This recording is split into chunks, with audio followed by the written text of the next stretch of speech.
Guategastro, la Asociación Guatemalteca de Gastroenterología, Hepatología y Endoscopía Gastrointestinal.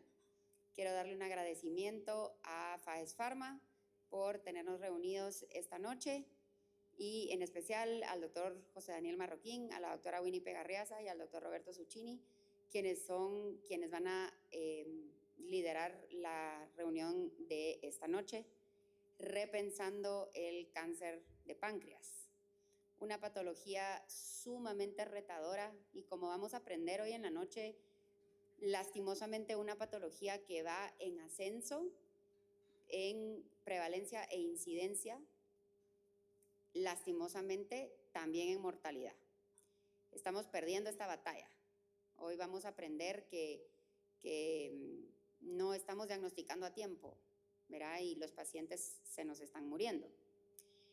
Pero no quiero adelantarles la información que los expertos nos van a compartir.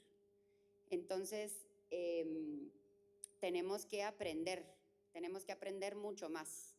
Es para mí un privilegio darle la bienvenida a nuestros colegas médicos generales, a nuestros colegas médicos internistas, a nuestros colegas del interior, a nuestros colegas que trascienden fronteras. Bienvenido El Salvador, bienvenido Honduras. Gracias por estar conectados con nosotros tras fronteras. Gracias por su tiempo y gracias por compartirnos sus conocimientos. Por favor, nos hacen llegar sus comentarios, su experiencia y, por supuesto, sus dudas, si las tienen, para nuestros expertos el día de hoy. Necesitamos compartir información porque somos países hermanos y podemos tener datos similares o datos diferentes y tenemos que aprender de información compartida, similar o diferente, porque tenemos que aprender a vencer las enfermedades y compartir información. Entonces, toda la información que nos puedan compartir, bienvenida. Hoy vamos a repensar y reaprender acerca de esta enfermedad. Entonces, muchas gracias a todos por estar hoy aquí. Y les quiero compartir el currículum vitae de nuestro moderador hoy en la noche, el doctor Roberto Zucchini Cedillo. El doctor estudió medicina general en la Universidad Francisco Marroquín, luego hizo su especialidad en medicina interna en el Hospital Universitario Esperanza, posgrado también validado por la Universidad Francisco Marroquín.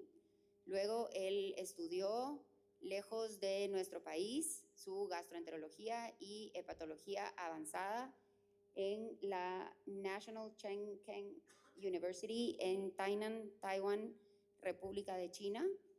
Él es socio fundador de DIGESA, Profesionales de la Salud Digestiva y Centro de Endoscopía Avanzada.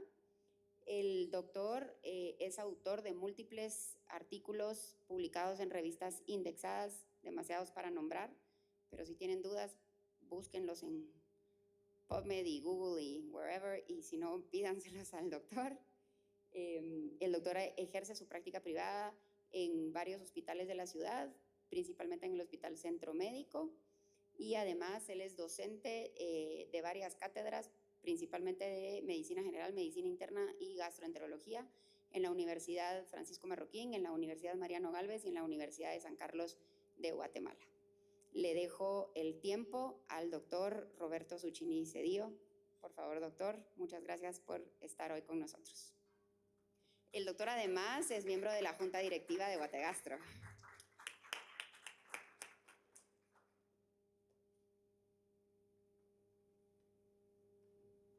Buenas noches a todos, muchas gracias por acompañarnos, ya sea de forma presencial y de forma virtual también. La idea de la sesión de hoy es que tengamos un nuevo enfoque, que repensemos, como bien dice el título, esta patología que está asociada a tanta mortalidad, que a veces tenemos conferencias de esófago, de estómago, de helicobacter, tenemos muchos temas que a veces nos interesan mucho porque hay terapias nuevas, hay tratamientos nuevos, son enfermedades que podemos curar, que es lo que nos gusta a nosotros, y dejamos a veces un poquito de lado temas como este que son muy importantes, asociados a una mortalidad muy importante, que es fundamental que los tratemos, y no solo que los tratemos, sino que los tratemos con un nuevo enfoque, que es lo que vamos a hacer hoy, para ver qué podemos hacer de nuevo, qué podemos hacer a veces en paliativo y cómo podemos ayudar a nuestros pacientes. Para eso tenemos hoy el honor de tener dos excelentes expositores, el doctor José Daniel Marroquín, que es gastroenterólogo, y la doctora Winnie Pegarriaza, que es cirujana.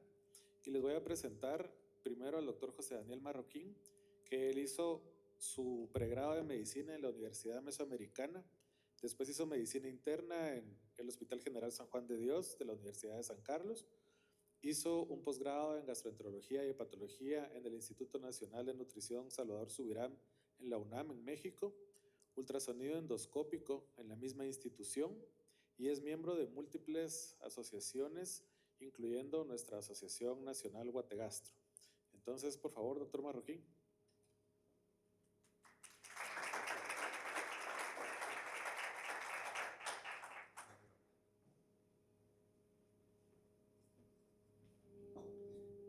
Muy buenas noches a todos. Agradezco mucho al Comité de Educación Médica Continua de Guategastro por extenderme esta invitación. Y vamos a probar primero el puntero. Sí. Bueno, vamos a hablar un poquito acerca del cáncer de páncreas. Y creo que está muy bien pensada la dinámica de la sesión, porque está el aspecto que nosotros vemos que es un poco más clínico, y luego está el aspecto quirúrgico, y creo que está bastante bien cómo vamos a ver algunas cosas que quizá, al ser un tema que no es tan frecuente, porque la realidad es que de todos los cánceres no es el más frecuente, aunque es uno de los más mortales, pues no estamos repasando constantemente. Esto es lo que vamos a hablar el día de hoy, un poco de epidemiología, y vamos a hacer más énfasis en el diagnóstico temprano y cómo detectar incluso lesiones antes de que sean un cáncer, que la realidad es que va a estar más enfocado mi plática en eso, porque les va bien a los pacientes antes de que los pacientes tengan cáncer de páncreas, porque aunque los diagnostiquemos a tiempo y puedan ir a cirugía, la verdad es que la supervivencia no es tan buena como otros tipos de cánceres, ¿verdad? Y luego vamos a hablar un poco acerca del tratamiento endoscópico de aquellos pacientes que ya no podemos enviar a cirugía. Para empezar, afortunadamente el cáncer de páncreas no es de los más frecuentes, afortunadamente está bastante atrás en la cola de los cánceres que se ven a nivel mundial. Sin embargo, sí es muy mortal, no tiene relación la frecuencia con la mortalidad y es el sexto más mortal a nivel mundial. De lo que nosotros vemos, está por detrás de colon y recto, hígado y estómago. Sin embargo, al no ser tan frecuente, esto es relevante. Por esta zona, por nuestra zona, también tenemos la fortuna de que no estamos en una región todavía tan alta de cáncer de páncreas. Es mucho más frecuente el cáncer gástrico que el cáncer de páncreas. Sin embargo, eso no quiere decir que no estemos muy atentos y que descuidemos un poco esta patología. Y esta es una diapositiva que me parece muy importante y relevante, porque al igual que otros cánceres del tracto digestivo, el cáncer de páncreas también sigue una línea evolutiva de adenoma-carcinoma, que es la más típica en cáncer de colon y recto. Y esta es una de las líneas evolutivas que llevan a un cáncer de páncreas. Desafortunadamente, esta línea evolutiva en concreto no es la más frecuente. La más frecuente es la de la neoplasia pancreática intraepitelial. ¿Pero por qué esto es relevante? Porque aunque sea un 10% de los pacientes, es algo en el que sí podemos intervenir. La neoplasia pancreática intraepitelial no suele ser visible en los estudios de imágenes que vemos. Es prácticamente un diagnóstico microscópico. Entonces no hay casi forma de poderla detectar a tiempo. Sin embargo, las neoplasias mucinosas, como son las neoplasias de rama principal, sí que son visibles y muchas veces se detectan de manera incidental, y es algo en lo que sí podemos incidir, porque no solo los estudios han demostrado que tienen un alto riesgo de evolución a cáncer de páncreas, sino que lamentablemente cuando empezamos a ver bastantes de estos pacientes vemos que es así. Cuando no podemos operar por cualquier razón a los pacientes, terminan evolucionando a un adenocarcinoma de páncreas. Y entonces vamos a hablar un poco de qué hacemos principalmente en las lesiones premalignas. Como seguramente no todo el mundo es tiene tantos conocimientos en ultrasonido endoscópico, algunas generalidades de ello. Este es un estudio que mediante una sonda de endosonografía o una sonda de ultrasonido que está en la punta de un endoscopio, nos permite evaluar todas las estructuras, tanto de la pared como órganos aledaños a las diferentes posiciones anatómicas en las que nos encontramos. Entonces, por ejemplo, hablando del páncreas, el páncreas es visible por endosonografía a través del estómago, a través del bulbo duodenal y a través de la segunda porción duodenal. Y la realidad es que nos aprovechamos del hecho de que la cavidad abdominal está todo apretujado ahí, todo está muy cerca. Entonces, esa es una de las ventajas y podemos ver todo el páncreas, desde el cuerpo, cola, cabeza, proceso uncinado, debido a esta particularidad anatómica. Además, tiene una cámara que nos permite ver la luz de los órganos, la luz esofágica, la luz gástrica. No tenemos una visión de 360 grados como en la endoscopía habitual. Entonces, no es un estudio para hacer una endoscopía. Nos sirve más para guiarnos en qué posición anatómica estamos. Y lo más importante y relevante es que a través de su canal de trabajo nos permite pasar diversos accesorios que podemos hacer diversas aplicaciones que vamos a verlas, quizá no a mucho detalle, pero sí vamos a verlas el día de hoy, como la toma de biopsias o la realización de algunos procedimientos terapéuticos. Esta es la sonda más frecuente, que es la sonda radial, que permite hacer de todo: diagnóstico, estadiaje, toma de muestras y todo lo terapéutico relacionado al ultrasonido endoscópico. Pero hay otras sondas también. El anterior era el ultrasonido endoscópico lineal, y luego tenemos la sonda radial, que es esta que está acá. Esta no permite tomar muestras, sin embargo, es la mejor opción para hacer estadiaje, principalmente de cáncer gástrico, ¿verdad? Porque nos permite evaluar 360 grados toda la mucosa, ya sea gástrica, esofágica o duodenal. Y por último, tenemos algunas mini sondas cuya ventaja es que se pueden pasar a través del canal de trabajo de cualquier endoscopio o colonoscopio. Entonces, nos permite acceder a zonas que normalmente no podemos acceder con el ultrasonido endoscópico. Por enteroscopía se puede pasar esta sonda, por ejemplo, y podemos acceder a algún tumor de intestino delgado. La desventaja es que no podemos tomar biopsias, pero bueno, nos permite hacer un rastreo y un diagnóstico por imagen. Y una vez que sabemos el ultrasonido endoscópico, algo en lo que creo que hay que incidir, y justo el título está muy bien puesto, lo de repensar, y es que en todo el mundo hacemos esfuerzo para prevenir cáncer de colon, ahora cáncer gástrico. Los americanos ya tienen recomendaciones para tamizaje de cáncer gástrico, y cáncer de páncreas hay, no las conocemos muy bien, yo creo, porque quizá no es tan frecuente, o no es algo que incidamos mucho. Y la realidad es que sí podemos, no en todos, un 10%, pero es un 10% que es muy valioso de la población, que podemos evitar que progresen a un cáncer de páncreas. Como bien mencioné, hay dos líneas que llevan al cáncer de páncreas. El 90% de los casos es la neoplasia intraepitelial pancreática. La relevancia de esto es que no hay imagen que la pueda ver hasta que se desarrolla el cáncer de páncreas. Es muy difícil, por definición es menos de 5 milímetros y muchas veces solamente un diagnóstico histológico. Sin embargo, las lesiones quísticas sí las podemos ver en un estudio de tomografía, una resonancia y por supuesto por ultrasonido endoscópico, y es donde podemos evitar que los pacientes progresen a un cáncer de páncreas. ¿Cuál es la relevancia de las neoplasias mucinosas? Y es, como ya mencioné, el riesgo de cáncer. En el caso de las neoplasias mucinosas de rama principal, tiene un riesgo que va desde el 40 hasta el 100%, ahí dependiendo de la serie. Las neoplasias mucinosas de rama secundaria también tienen un riesgo alto, y las neoplasias mucinosas también tienen un riesgo desproporcionadamente alto de evolución a riesgo de cáncer de páncreas. Los adenomas típicos tienen un riesgo de progresión anual de más o menos 1%, y esos los resecamos. Hacemos una colonoscopía y los resecamos. Esto está por mucho muy superior a un adenoma de colon. Entonces, cuando los tenemos, hay que pensar bien qué hacemos. No todos van a resección, pero sí hay que pensar qué hacemos. Ahí puede correr el video, por favor.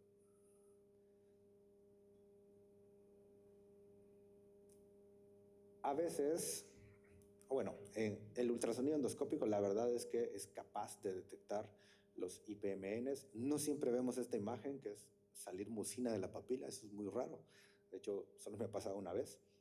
Y luego por endosonografía sí que podemos ver la neoplasia quística, que es todo esto que ustedes ven acá.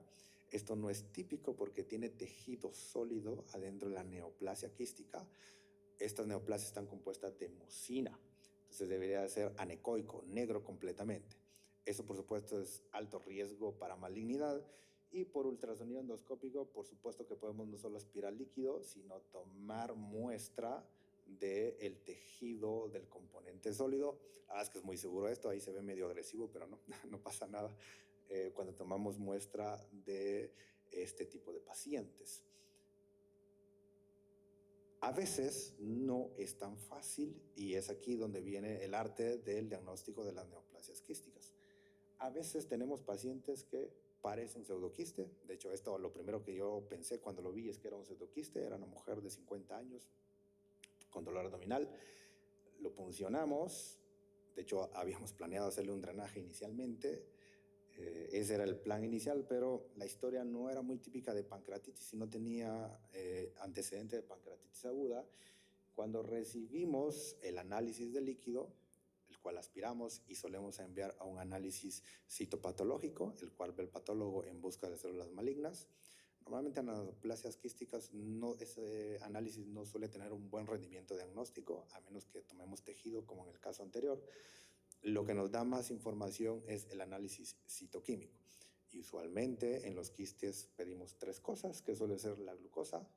Esto se procesa en cualquier laboratorio, entonces por eso aparece glucosa en ayunas, pero es glucosa del quiste. Glucosa, amilasa y antígeno carcinoembrionario. La amilasa nos sirve para ver si esto viene de páncreas o no. La amilasa está súper elevada, es decir, fijo viene de páncreas, está comunicado. Entonces ahí uno pensaría, ok, esto debe ser un pseudoquiste seguramente. La glucosa está normal para los valores del quiste, más de 50 es normal, es lo que uno espera en quistes benignos, menos de 50 es anormal. Sin embargo, el carcinoma embrionario no era normal. El valor de corte es 192. Cuando está arriba de 192 orienta a una neoplasia mucinosa y como teníamos duda, lo platiqué con la doctora Arreaza y de hecho la operó. Y cuando ya teníamos la patología, porque aquí no había tejido sólido, no había manera de obtener un tejido para saber precisamente qué era, pero la verdad es que con ese carcinoma embrionario que estaba por encima del corte, decidimos mandar la cirugía y evidentemente era un cistoadenoma mucinoso, es decir, una neoplasia premaligna, que por tamaño sí ameritaba cirugía, la verdad es que más de 4 centímetros, y una paciente que es candidata a cirugía sí que vale la pena. Igualmente la paciente anterior que les mostré, que era un IPMN, ese sí de libro, la verdad no es tan frecuente verlos así, también la mandamos a cirugía, a una Whipple y todo súper bien. Entonces son 2 pacientes, por supuesto que hay más, que podemos evitar que progresen a un cáncer de páncreas, ¿verdad? Y eso es algo muy importante, las lesiones quísticas, la neoplasia intraepitelial prácticamente no podemos hacer nada, pero en las neoplasias quísticas sí podemos hacer un diagnóstico temprano, poco invasivo, prácticamente no invadimos al paciente y cuando las detectamos, si el paciente por supuesto es un candidato quirúrgico, podemos mandarlos a cirugía y evitar que progresen a un adenocarcinoma de páncreas. En esta tabla aquí se comparan las diferentes quistes que podemos encontrar en el páncreas y básicamente las cosas que más vemos en Guatemala, porque es lo que tenemos, es el antígeno carcinoembrionario, la glucosa y la amilasa, pero hay situaciones en las que no podemos saber y podemos enviar a hacer mutaciones de líquido, de Carras principalmente, y de Chinas, y ambas tienen alta especificidad. Básicamente lo que hacemos es diferenciar un quiste simple de un quiste mucinoso. Los quistes mucinosos son los que tienen riesgo de progresión. Una vez que estamos seguros de que estamos ante una neoplasia mucinosa, seguramente si es una derrama principal y es un paciente que por salud está bien para una cirugía, seguramente lo mandemos a operar porque son los que tienen el mayor riesgo de progresión a adenocarcinoma de páncreas. Y bueno, esta es una diapositiva que para mí es muy importante. haciendo hincapié un poco en que hay un porcentaje de la población que podemos evitar que progrese a un cáncer de páncreas, y esas son las lesiones quísticas del páncreas. Y aunque aquí hablé del ultrasonido endoscópico, para no hacer la charla muy larga, si ustedes ven, el primer paso no es el ultrasonido endoscópico, de hecho está ahí en chiquito, ni siquiera es tan grande. El primer paso es obtener un buen estudio de imagen. La verdad es que de páncreas tenemos dos, una tomografía dedicada de páncreas, que es lo ideal, la verdad, una trifásica de páncreas, o podemos pedir una colangiopancreatorresonancia, que en lo particular yo creo que para quistes es mejor la colangiopancreatorresonancia porque delinea muy bien la anatomía del conducto pancreático y de sus ramas, y ahí hasta podemos saber si una neoplasia puede ser de rama principal o rama secundaria, por ejemplo, y dependiendo de eso decidimos. No todos los pacientes tienen que ir a un ultrasonido con aspiración. Hay ocasiones en las que tenemos signos obvios de malignidad. Aquí ya podremos pedir un CA19-9, si está elevado. A veces ese componente sólido que yo les mostré en el ultrasonido se puede ver en la resonancia. Si tenemos nódulos murales, componente sólido, un CA19-9 elevado, la realidad es que no tiene que ir a un ultrasonido, porque si es operable, los pacientes pueden ir directamente a una resección quirúrgica. La mayoría de veces no vamos a tener signos obvios y entonces tendremos que apoyarnos del ultrasonido endoscópico y dependiendo de ello definir qué hacemos. Como mencioné, si es un quiste simple, la verdad es que no hay que hacer nada. El paciente de hecho ni siquiera debería de ir a vigilancia. Y si estamos sospechando de una neoplasia mucinosa, probablemente lo que hagamos es mandarlo a vigilancia, si es que es un paciente no quirúrgico, o seguimos con la duda a pesar de la imagen y el ultrasonido endoscópico, no estamos completamente seguros que se trate de una neoplasia mucinosa.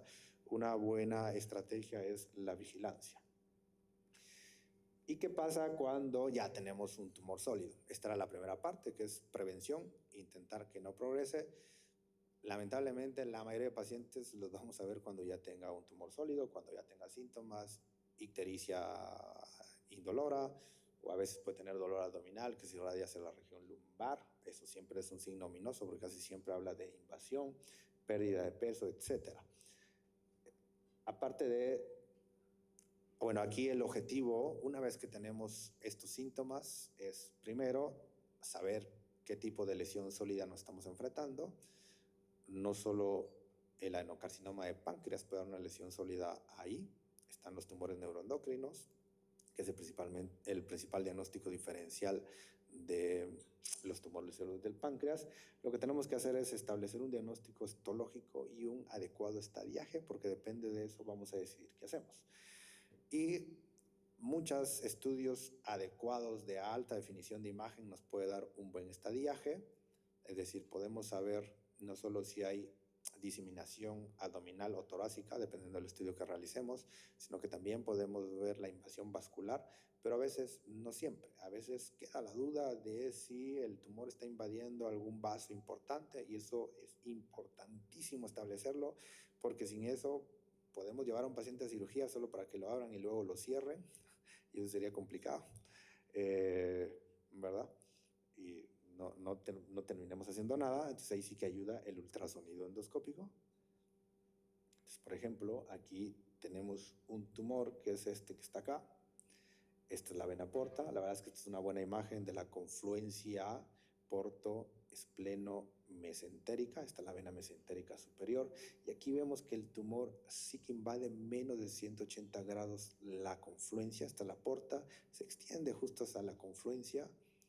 Este es el tumor y sí que invade menos de 180 grados, pero sí se mete el tumor. Hay un pedacito, aquí ya se ve el tumor en todo su esplendor, pero sí hay un pedazo que invade, que luego estos casos así son muy difíciles de determinar en algún estudio de imagen. Siempre queda la duda si hay invasión o no. Y bueno, y aparte de hacer el estadiaje, también nos permite poder tomar una muestra de tejido. Este es el mismo tumor, nada más que ahí lo acomodamos para esquivar los vasos. Y poder tomar tejido y saber ante qué nos estamos enfrentando. El rendimiento diagnóstico del ultrasonido endoscópico para las lesiones sólidas del páncreas es muy alto. En general, casi todas las series reportan más del 90%. no es del 100%, nos hemos enfrentado en casos, y eso pasa, afortunadamente son menos, en que aún no podemos saber bien qué es, a pesar de la biopsia, pero es bastante alto. En la actualidad, la verdad es que usamos agujas de biopsia, ya no usamos agujas de aspiración. Las agujas de biopsia tienen una arquitectura con diferentes bordes que cuando se introduce y se jala, como vieron en la imagen, va cortando tejido. Y por capilaridad, al hacer presión negativa, es que se aspira el tejido y ya lo podemos recuperar para el análisis. Otra de las cosas importantes antes, o bueno, cuando estamos en el abordaje de un paciente al que sospechamos adenocarcinoma de páncreas, aparte de obtener tejido, es estadificar bien a los pacientes, porque es que de eso depende qué vamos a hacer. Si no estadificamos bien a los pacientes, no podemos caminar para ningún lado, no podemos decidir si va a terapia quirúrgica con fines curativos, neoadyuvancia, y luego vemos si va a cirugía o definitivamente a tratamiento paliativo. Y hay ciertas cosas importantes en la estadificación. Y una de ellas es establecer la relación del tumor con vasos importantes como la arteria mesentérica superior, la vena mesentérica superior, el tronco celíaco, la arteria hepática común, la arteria gastroduodenal. Todos están muy cerca de la región donde más frecuentemente vemos los tumores de páncreas, que es la cabeza. Y entonces, dependiendo de su invasión, si es menos de 180 grados o más de 180 grados, pues podemos saber si un paciente estamos ante un tumor resecable, si no invade nada.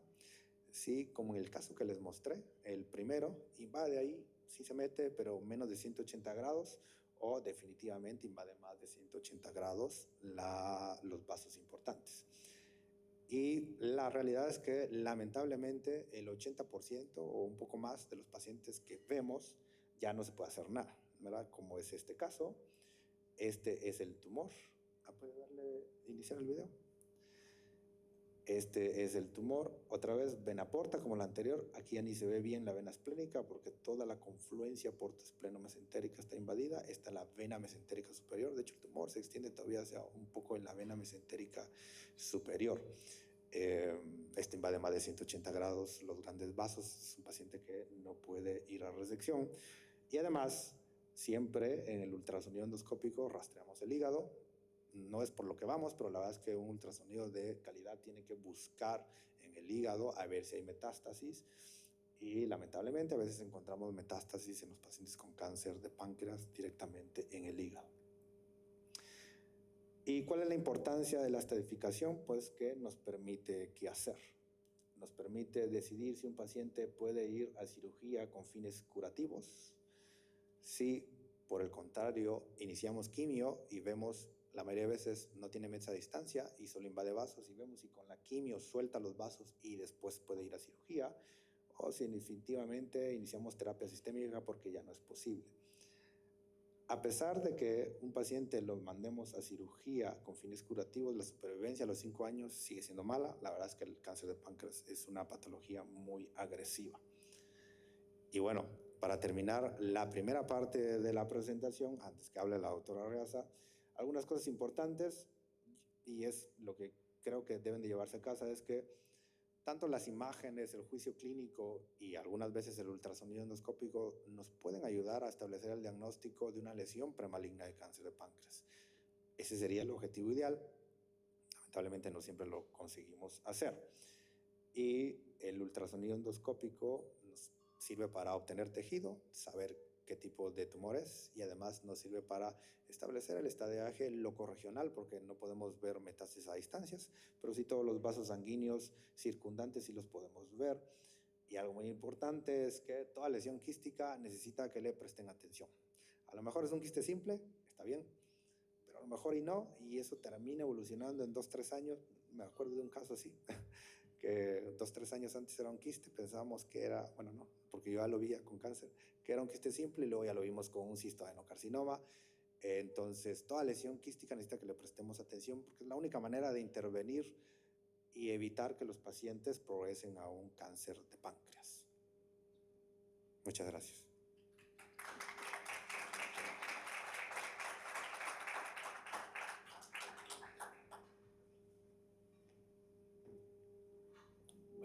Gracias, doctor Marroquín, por esta primera parte. Vamos a escuchar ahora la parte quirúrgica, ya que escuchamos la parte de diagnóstico, la parte ahora de tratamiento quirúrgico va a estar a cargo de la doctora Winnipeg Arriaza. Posteriormente va a regresar con nosotros el doctor Marroquín para hablar algunas terapias novedosas que tenemos para hacer a través de la vía endoscópica. Y después vamos a tener una discusión tipo panel con las preguntas de la audiencia, de los que están aquí presentes, y por favor los que están conectados por Zoom, que son casi 80 personas, pueden hacer sus preguntas a través del chat de Zoom o a través del chat que tienen las diferentes asociaciones con nuestro chat de Guategastro. Entonces, por favor, háganos llegar sus preguntas para que al final podamos hacer la discusión con los expertos. Y les voy a presentar entonces ahora a la doctora Winnipeg Arriaza. Ella hizo sus estudios de medicina general en la Universidad de San Carlos, hizo cirugía en el Hospital Roosevelt de parte de la Universidad de San Carlos, después hizo una especialización en cirugía hepato-pancreato-biliar en el Instituto Nacional de Nutrición Salvador Subirán de la UNAM en México, tiene una especialidad en investigación de la USAC, es jefe asociado del Hospital de Día del Hospital Roosevelt, es jefe del Departamento de Cirugía del Hospital Centro Médico, es miembro de la Asociación Guatemalteca de Cirugía y de múltiples otras asociaciones, y recientemente la doctora Arriaza ha sido galardonada como profesor distinguido nacional otorgado por la Federación Latinoamericana de Cirugía. Entonces invito a la doctora Arriaza para que por favor pase con nosotros.